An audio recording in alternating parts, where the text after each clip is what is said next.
Prog. I bring you a galactic new comic, 2000 AD, with adventures from the future, including the new invincible Dan Dare. Also a genuine Tharkian space spinner, free. Get 2000 AD now. Hello everyone, happy 18th on the 2000 AD Advent Calendar. I am your pal Hal, or as you probably know me more in the 2000 AD forums, the Monarch. And I am here today to do an interesting experiment based on the amazing podcast Space Spinner 2000, which has two Americans who are experiencing 2000 AD for the first time, reading them issue by issue. I am doing something different, however. I have pulled in an American friend who has barely next to no knowledge of 2000 AD, and I am going to show him some images from 2000 AD and ask him to explain what the hell's going on.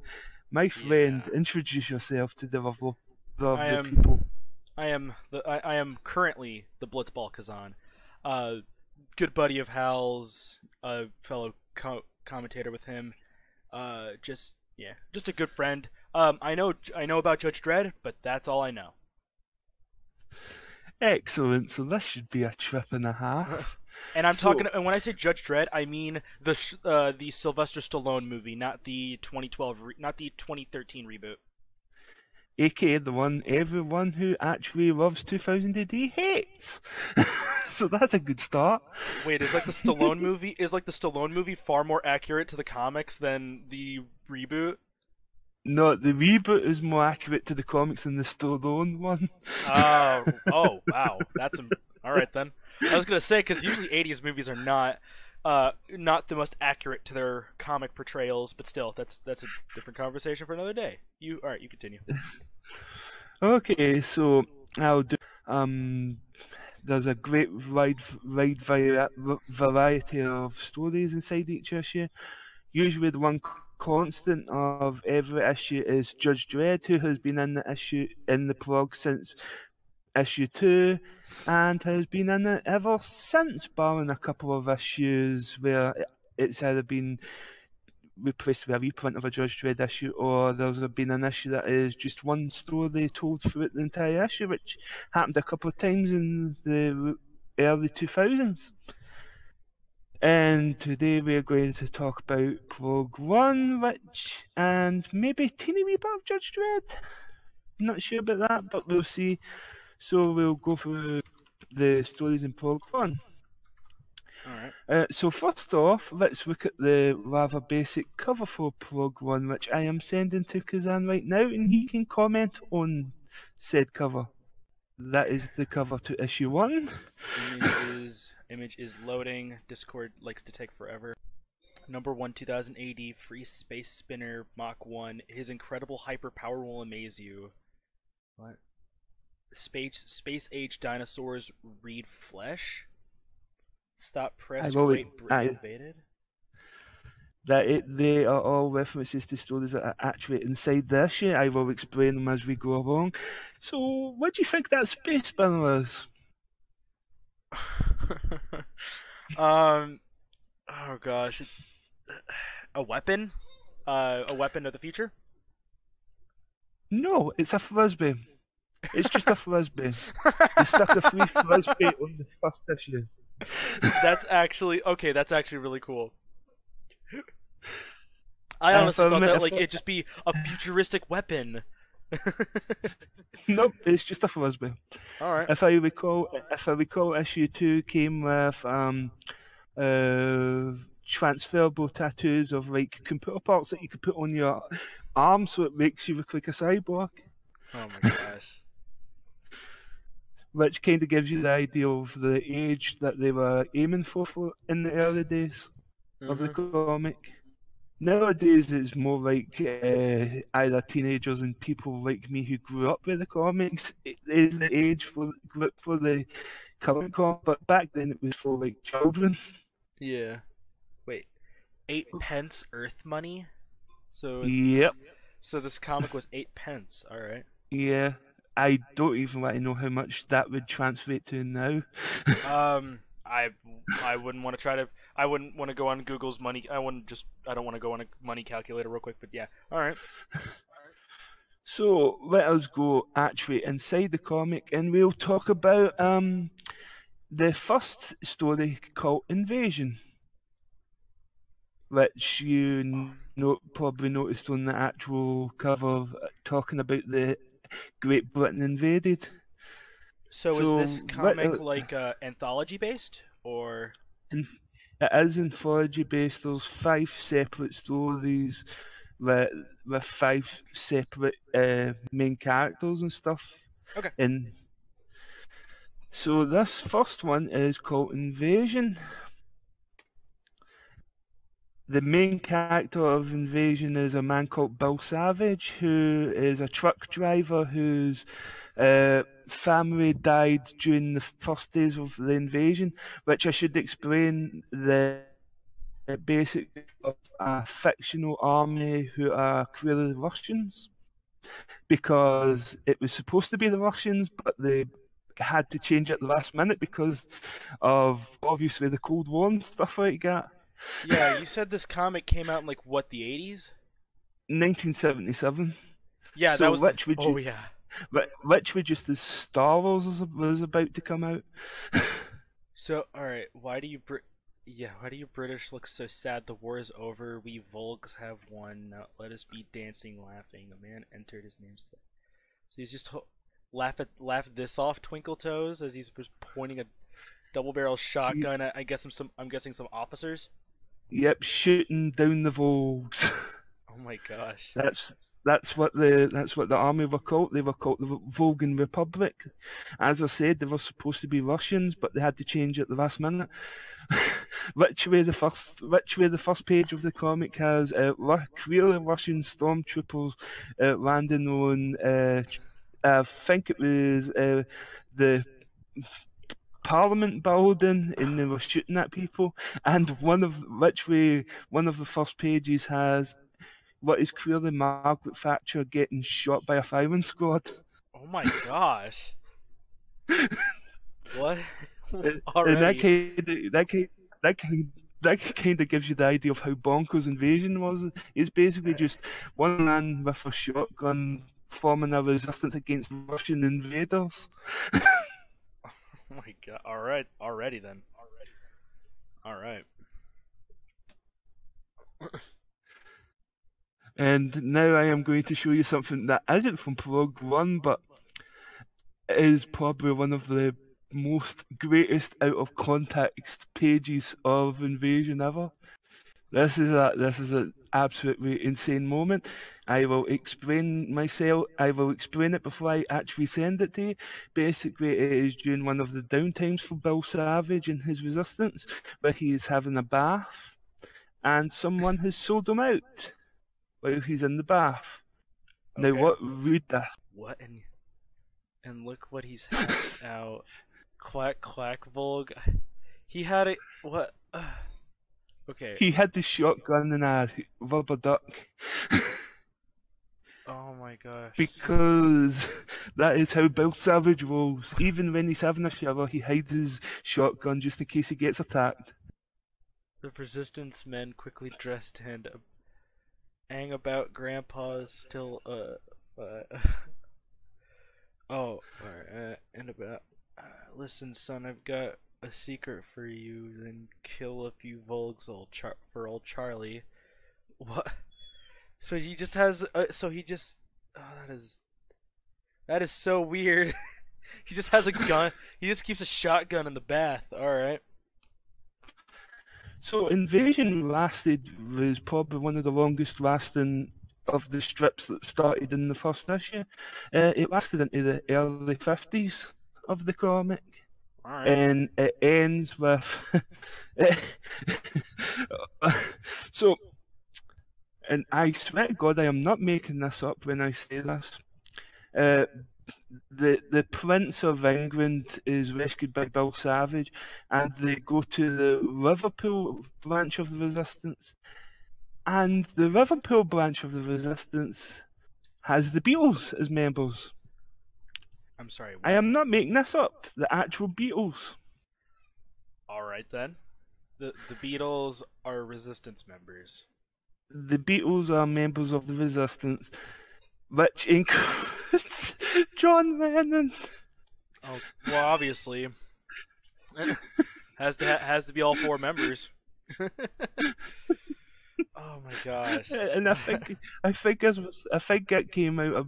I'm not sure if it was a couple of months before John Lennon actually died, or if it was You after said it he was. died. You said it was the.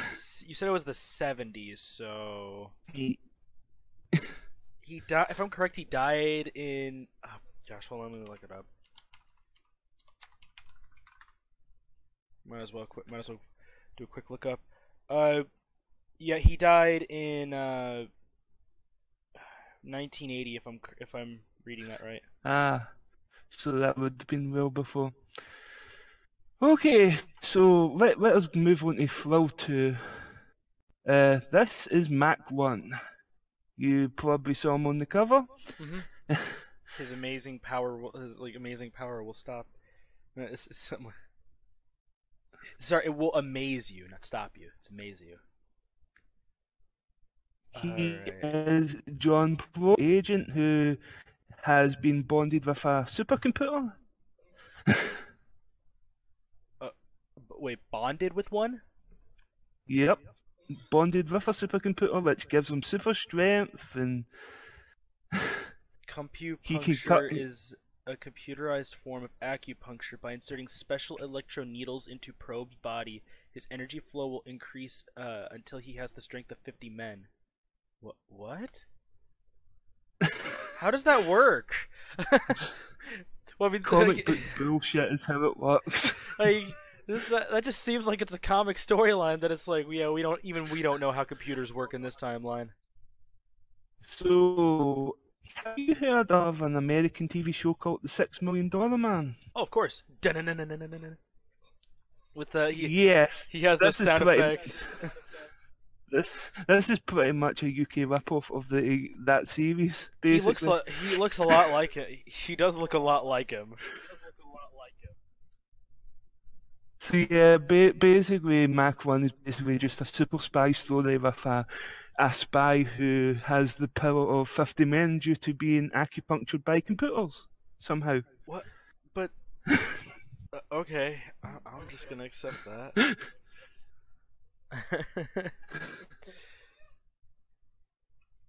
And this series is so well beloved that he is actually getting.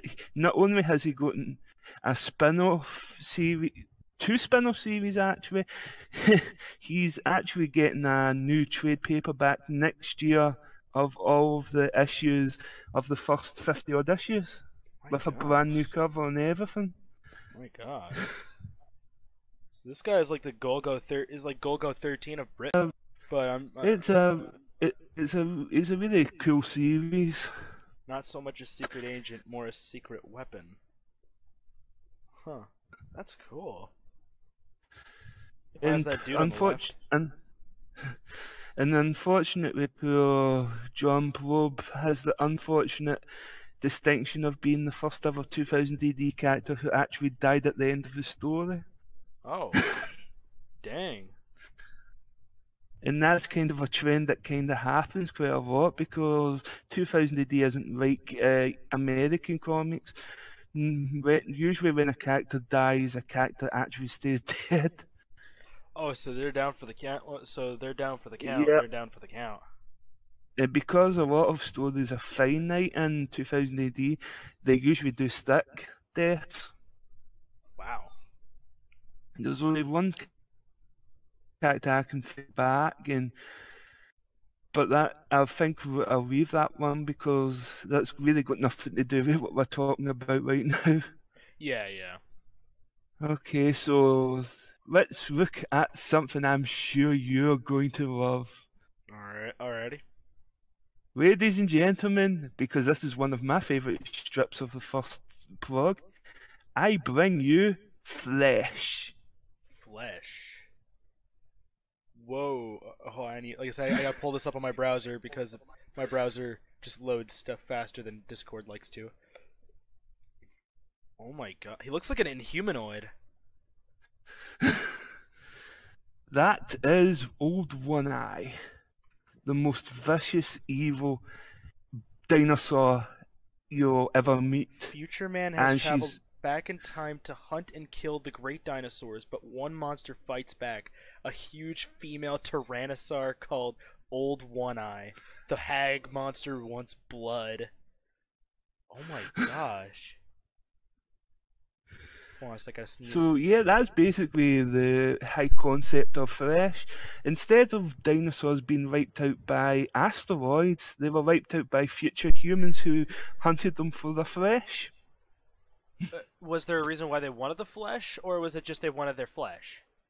Pretty much they just wanted a cheap source of food for the future. And they had already invented time travel, and they knew the dinosaurs were going to get wiped out anyway. So, Reminds me of the that short story of the butterfly effect, where like a handful of people go back in time and hunt dinosaurs for game, but they go to a specific time period when a dinosaur wasn't going to affect the timeline and just have him killed there. It's weird, but still. So this dinosaur is the one that's resisting against the future people. yep. And she manages to get all the other dinosaurs, and well, I think you can guess what happens by the end of the story. So by the end of the story, the dinosaurs win. The dinosaurs manage to win and wipe out Trans Time, which is the name of the Trans Time is the name of the corporation who is going back in time to hunt dinosaurs. Sorry for people who are listening. I accidentally hit my mic, trying to adjust it. Oh, alright.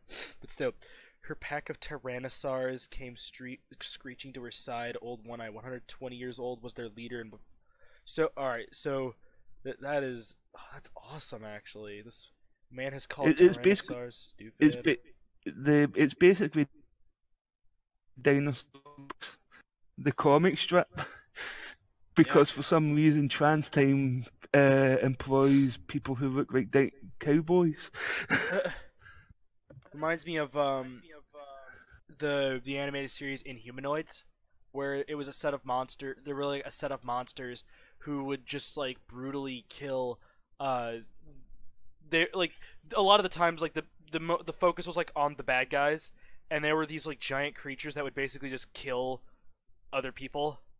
And one of them was this basically you could see the inside of his stomach, so you could watch him digest his prey and turn them into zombies.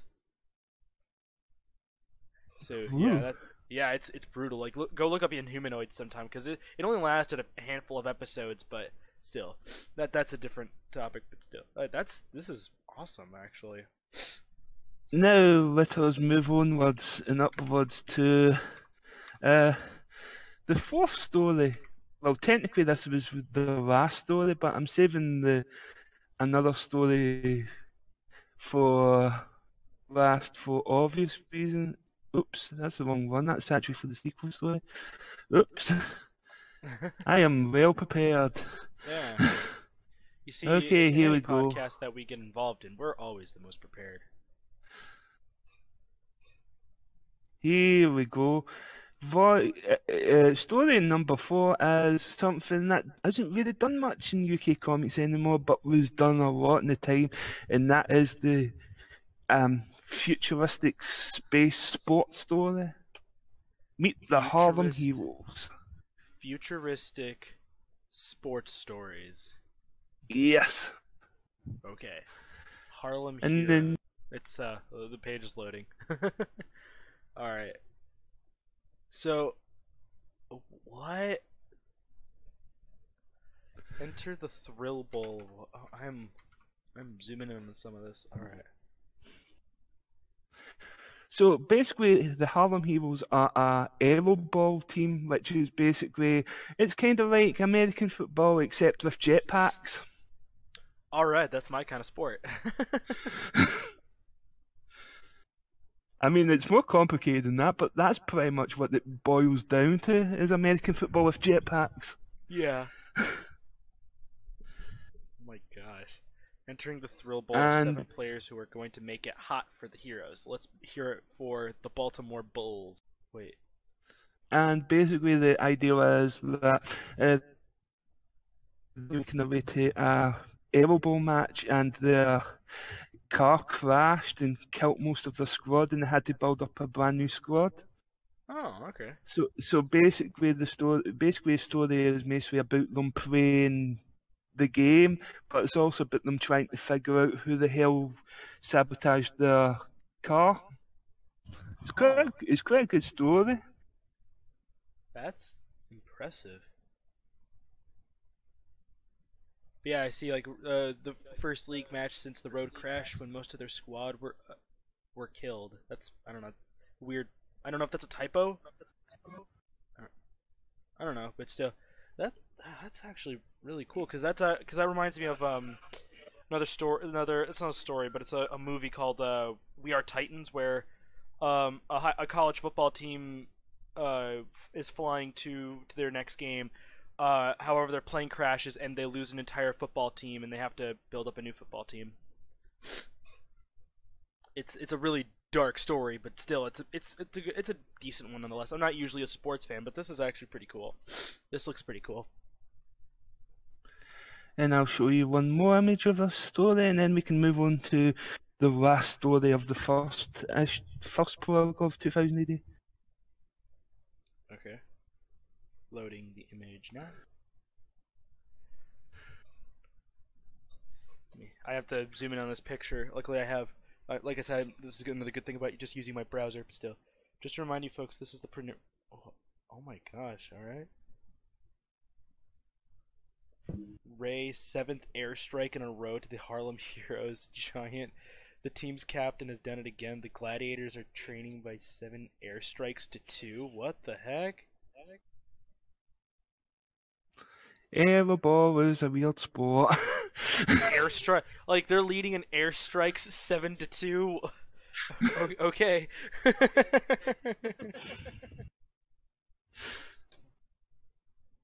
Right, let's move on to the last story of issue 1, which is the one I have to explain the most because, unlike the other characters in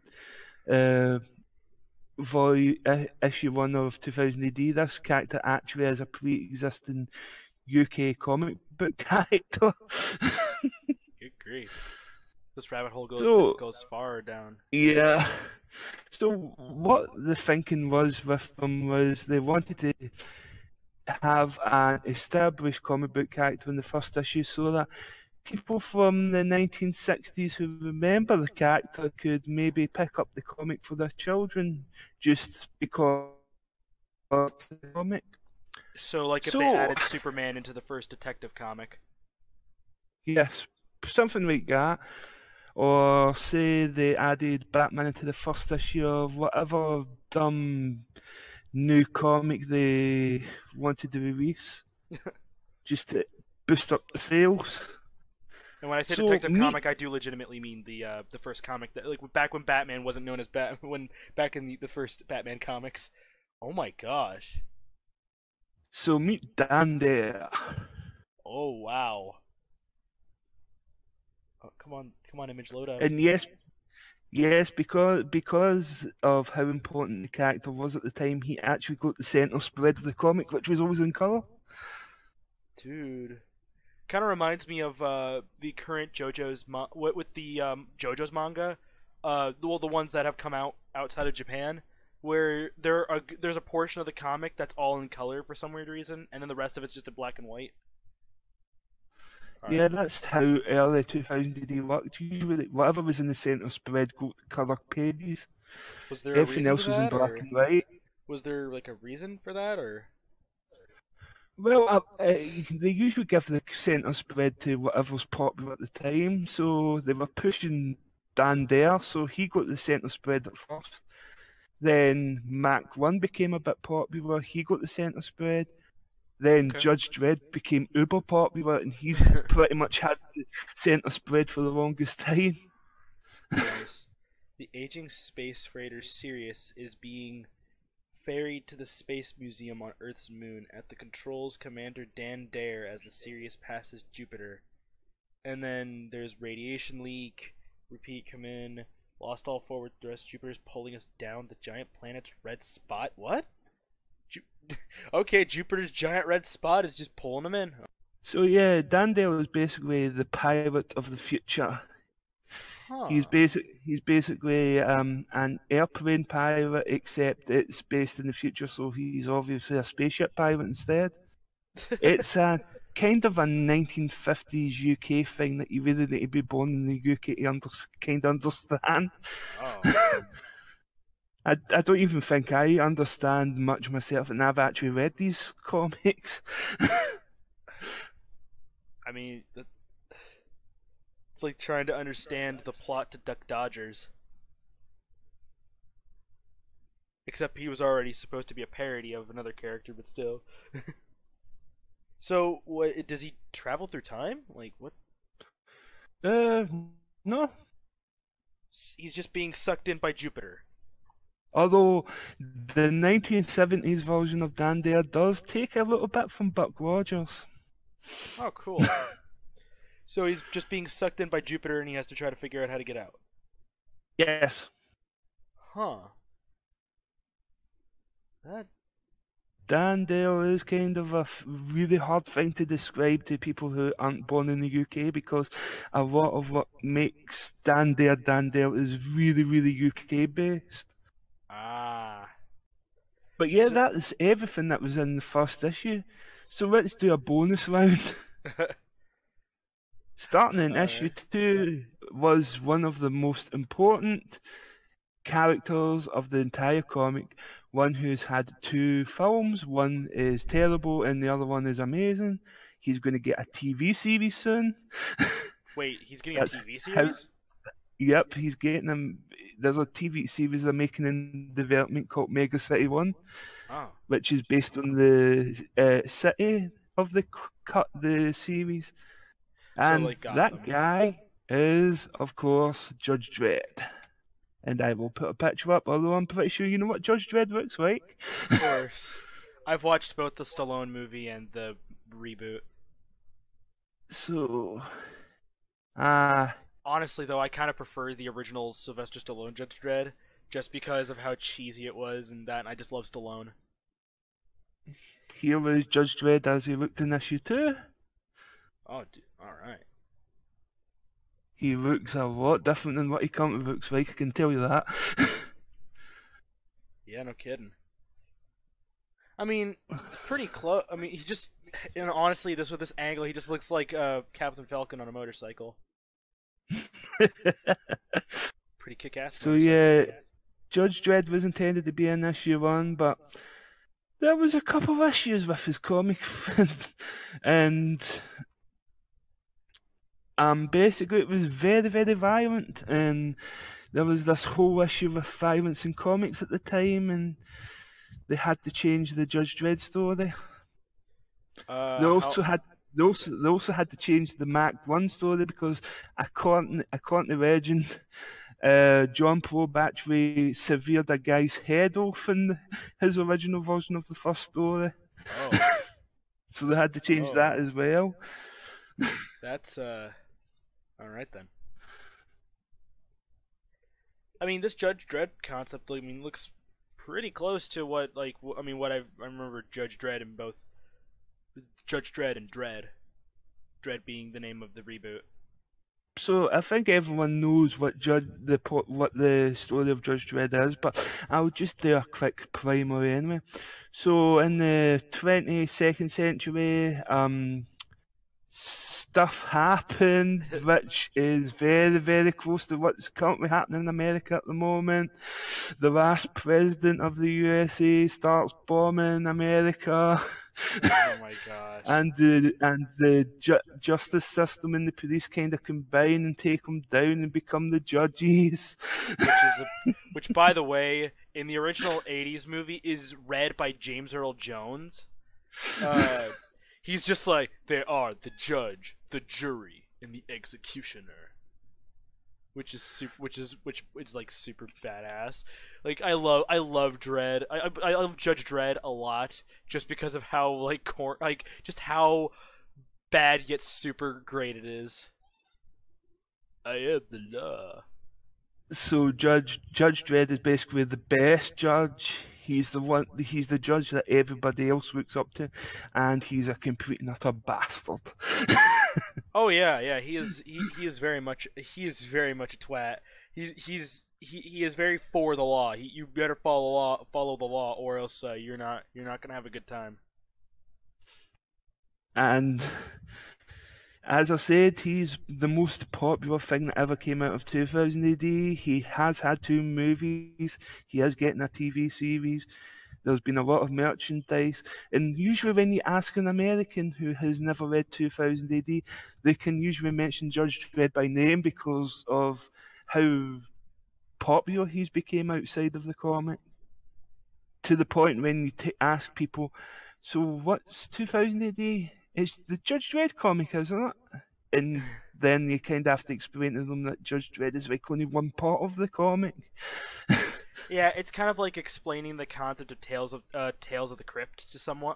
Well, Tales of the Crypt. Because the Crypt Keeper technically never existed in the comic series of Tales from the Crypt. A lot of the stories though were based off of anthology comics, because the whole Tales from the Crypt is an anthology series, and a damn good one at that too. And this will be the last image I've put for Kazan, and obviously I'm saving all of the images that I'm showing them so that I can include them in the podcast as it plays. So this is the last image that I'm going to show them, and this was the announcement of the TV series. Okay. Wow. Huh. That's cool. Judge Dredd, Mega City 1, 400 million citizens, everyone a potential criminal. Alright. Yeah, like I said, the only reason why I just know about Judge Dredd mostly is I just like the Sylvester Stallone movie. I get a good laugh out of every time. David Spade, not David Spade, Rob Schneider. Kind of wish he wasn't as annoying of a character in that movie, but he was. It was just funny nonetheless. It was during that time when Sylvester Stallone was in some of the best movies ever. Demolition Man. Demolition Man's great. But yeah, Judge Dredd. I only know so much about the story because I don't know how accurate the movie is to the comics. I'm gonna say it's. Yeah. Well, besides, it's a name only. Well, besides the base plot of it being after all of humanity fell and the justice system and the cops became one. So I guess this is the perfect place to end this. I hope you enjoyed listening to this, and I hope that you dealt with my stuttering. So if people do like this, I might steal Kazan and tie him up and listen to me talking about later on stories like Indigo Prime, which should be a laugh, and Nikolai Dante. But for now, I think this should be the right point to stop. So hopefully you did enjoy this, and hopefully my mush mouth wasn't that bad. Nah, you're good. There were only a couple of times when Discord glitched out, but you're still pretty well readable. And thank you very much for listening, and enjoy the rest of the 2000 AD Advent calendar this year, guys.